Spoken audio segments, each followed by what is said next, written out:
Another day, another blessing. Samahan niyo naman kami sa isang na namang panibagong araw ng aming buhay dito sa abroad. After work ni tatay, we decided to go out para kumain ng dinner outside with our friend. Sinama na rin namin si EJ and hoping na hindi maanghang yung makakain namin ngayon para naman makakain din si EJ. We headed out at syempre magtatapon muna kami ng basura. Tapos nadaan na rin kami sa isang Filipino store dito malapit lang din sa amin. Ito ang isa sa pinakasikat na bilihan dito ng mga Filipino goods dito sa Oman. We're looking for something lang at dahil hindi namin siya makita dito ay lumabas na din kami tsaka kami dumiretso kung saan na kami kakain. And our choice of food tonight ay Bukhari. First time ko itong matitikman at syempre feeling ko rin pareho lang ito sa biryani o di kaya sa iba pang mga Indian food dito. At dahil ang expected ko ay maanghang din naman talaga ito ay may baon na lang din ako laging pagkain ni EJ pag sa labas kami kakain para sure na makakakain din siya. At syempre nung isinerve na nga rin ng pagkain may kasamang salad dito, yogurt at tomato. May soup nga din nakasama pero hindi ko ma-identify kung anong klaseng soup ito.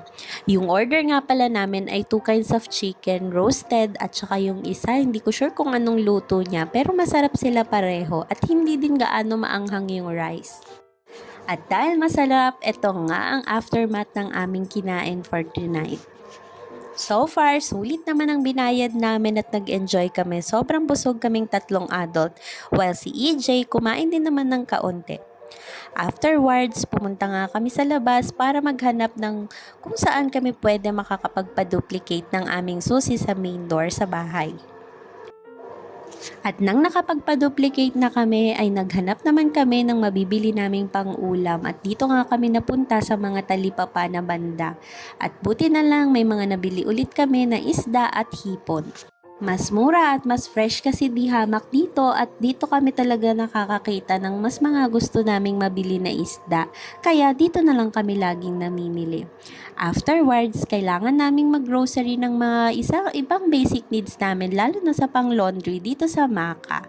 Dito kasi sa Maka, mas mura naming nabibili yung mga kailangan naming laundry soap. Kaya dito na lang kami namimili lagi kapag kailangan namin. Believe it or not, sa ilang buwan ko dito, ang ginagawa ko na lang talaga lagi ay mag-compare ng prices sa mga grocery store para alam namin kung saan kami makakatipid. There are times na nagpupunta lang kami sa grocery store para magsipat ng prices para lang may ma-compare ako kung saan kami dapat bumili ng mga gamit. And mostly, dito talaga sa Maka, mga laundry soap ang nabibili namin at diaper ni Baby AJ.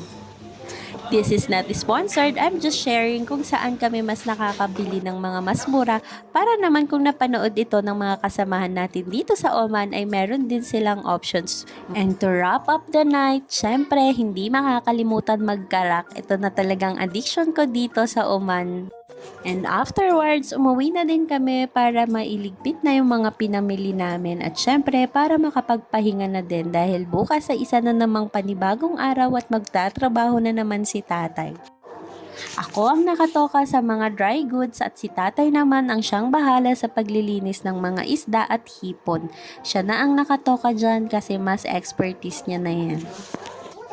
Kanya-kanya na kami nang gagawin para naman mapabilis na at makapagpahinga na din.